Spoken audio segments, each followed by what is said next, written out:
बेटा ये जो सवाल है आईआईटी कानपुर ने जो 2025 में एडवांस में पूछा है, ये बहुत ही खूबसूरती के साथ पूछा है। और इसके अंदर खूबसूरती ये है बेटे कि बेशक इसके अंदर एक काफ़ी लंबी सी कैलकुलेशन देखने को मिल सकती है आपको, लेकिन उसने इस नज़रिए से पूछा कि यदि बच्चा कनेक्ट कर ले तो उसको शायद एक भी लाइन लिखने की आवश्यकता नहीं पड़ेगी। कैसे? चलो देखते हैं। देखो इस क्वेश्चन के अंदर क्या है कि जो प्रोजेक्टाइल है उसको एक विस्कस मीडियम में फेंका गया। तो आप इसको क्या कर सकते हो, एक एयर ड्रैग मान सकते हो।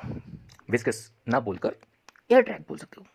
डजंट मैटर, बुरा नहीं मानेगा वो वो बुरा नहीं मानेगा। तो अगर ऐसी बात है बेटा, तो उसने पूछा है कि अगर 2 सेकंड के बाद एक वर्टिकल वॉल को वो हिट करता है तो बताओ उसकी हॉरिजॉन्टल डिस्प्लेसमेंट कितनी होगी, वॉल से उसकी जो दूरी है वो कितनी होगी। ऑलराइट, तो अगर ऐसी बात है तो हॉरिजॉन्टल के अलोंग अगर अपन देखें तो हॉरिजॉन्टल के अलोंग जो फोर्स इस पर लगेगा वो लगेगा, yes, F X equal to इस फोर्स का एक कॉम्पोनेंट लग जाएगा। तो इसको बोलोगे F X equal to C into V X. तो फिर तो एक्सीलरेशन आएगा C upon M into V X. Very good. इस एक्सीलरेशन को बेशक आप minus D V upon D T लिख सकते हो क्योंकि वो वेलोसिटी को कम कर रहा है, इसलिए माइनस साइन आएगा यहाँ पे। ठीक, अब ये जो स्टेप है ये मेन स्टेप है बेटा, ये मेन स्टेप है क्योंकि यहां पे सीधे आपको रेडियो एक्टिविटी की झलक दिख रही होगी। Minus d N upon D t equal to lambda N. जो रेट है वो उसी पर डिपेंड करता है, उसी के इंस्टेंटेनियस वैल्यू पर डिपेंड करता है। तो फिर तो समझ में आ गया होगा कि इसके आगे आपको कैलकुलेट करने की बिल्कुल भी आवश्यकता नहीं है, सीधे कनेक्ट करके आप आंसर तक पहुंच सकते हो सीधे।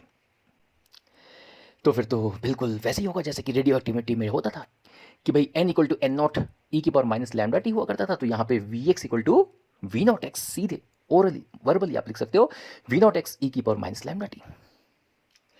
लैम्डा कितना, C upon M C upon M.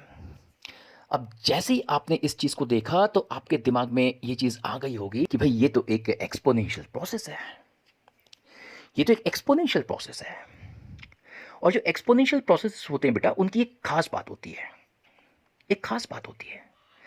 दुनिया में जितने भी एक्सपोनेंशियल प्रोसेसेस होते हैं उनका एक, याद करो, उनका एक यस टाइम कांस्टेंट होता है जिसके अंदर वो जो प्रोसेस है, जो भी प्रोसेस है, बढ़ने वाला प्रोसेस हो या एक्सपोनेंशियली घटने वाला प्रोसेस हो, वो 63% कंप्लीट हो जाती है। 63% कंप्लीट हो जाती है। घटने वाला होगा तो 63% घट जाएगा तो 37% बचेगा। याद करो अपना जो चार्जिंग डिस्चार्जिंग ऑफ कैपेसिटर्स आपने पढ़ा है करंट इलेक्ट्रिसिटी के अंदर, उसमें भी तो एक्सपोनेंशियल प्रोसेस आया था। जो चार्ज है वो एक्सपोनेंशियली बढ़ता है, फिर डिस्चार्ज के केस में एक्सपोनेंशियली घट के जीरो हो जाता है after a long interval of time. तो इसके अंदर भी बिल्कुल वही फ्लेवर आपको देखने को मिलेगा वही फ्लेवर देखने को मिलेगा। इसका मतलब जो वेलोसिटी है वो भी एक टाइम कांस्टेंट के अंदर 63% घट जाएगा और 37% बचेगा। सवाल उठता है इसके अंदर टाइम कांस्टेंट कितना है, तो टाइम कांस्टेंट आप जानते हो tau equal to 1 upon lambda, 1 upon lambda. और यहां पे अगर देखिए तो टाइम कांस्टेंट 1 अपॉन लैम्डा करोगे तो it will come out to be M upon C, और वैल्यू पुट करोगे तो it will come out to be 2 seconds. बेहतरीन। क्वेश्चन में झांक कर देखोगे तो एग्जैक्टली 2 सेकेंड का ही जिक्र किया गया है।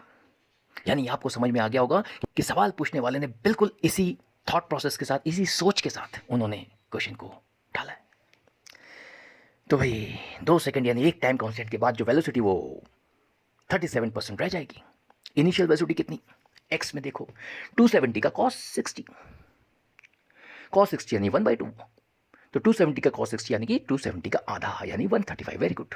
तो इनिशियल जो वेलोसिटी, जो पीक वेलोसिटी दैट इज 135। तो एक्सप्रेशन आप चाहो ऐसे लिख सकते हो v x equal to 135 e की power minus T upon tau. Tau we already discussed 2 seconds.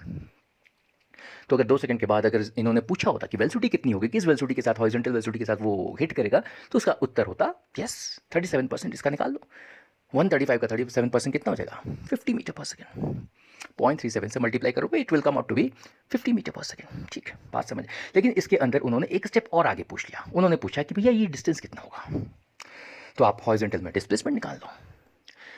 Horizontal में डिस्प्लेसमेंट निकाल लो तो आपको याद आ जाएगा कि जितने भी जो एक्सपोनेंशियल प्रोसेस है उनके अंदर खास बात ये होती है कि उनके पास एक टाइम कांस्टेंट होता है, प्लस जो भी प्रोसेस है उसका जो रेट है वो भी एक्सपोनेंशियली बदलता है, इनफैक्ट एक्सपोनेंशियली डिक्रीज करता है।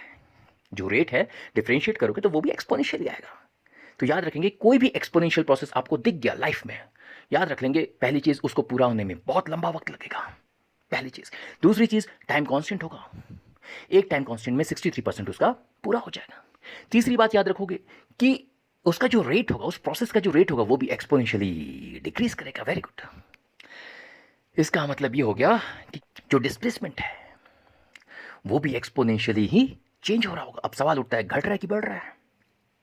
तो मेरे ख्याल से बताने की जरूरत नहीं, डिस्प्लेसमेंट तो बढ़ रहा होगा, यानी कि जो डिस्प्लेसमेंट का एक्सप्रेशन आएगा वो घटने वाला नहीं बेटा, वो एक्सपोनेंशियली बढ़ने वाला प्रोसेस होगा। और एक्सपोनेंशियली बढ़ने वाले जो प्रोसेस होते हैं उसका इक्वेशन आपको याद होगा चार्जिंग डिस्चार्जिंग के केस में कि Q equal to Q naught, bracket लग जाता है 1 माइनस ई की पावर माइनस लैम्डा टी, फिर माइनस टी अपॉन टाउ। तो ये एक्सप्रेशन आता है, यानी इसके अंदर भी बिल्कुल वैसे ही होगा। x इक्वल टू, आप सॉल्व करो नहीं करो जुबानी लिख सकते हो, x equal to X not bracket 1 minus e की power minus T upon tau. Very good, very good. अब सवाल उठता है उसकी जो पीक वैल्यू होगी, मैक्सिमम जो डिस्प्लेसमेंट होगी वो कितनी होगी? तो इस चीज़ को आप चाहो तो कैलकुलेट भी कर सकते हो। देखो Vx को आप लिखोगे dx upon dt, dx upon dt। तो dx upon dt is equal to 135 e की power minus T upon tau. जब इसको इंटीग्रेट करोगे from 0 to t you will get 270, exactly you will get 270 bracket 1 minus e की power minus T upon tau, bracket close. यानी आपको solve भी करना है तो ज़्यादा से ज़्यादा एक इक्वेशन आपको सॉल्व करना पड़ेगा एक लाइन में।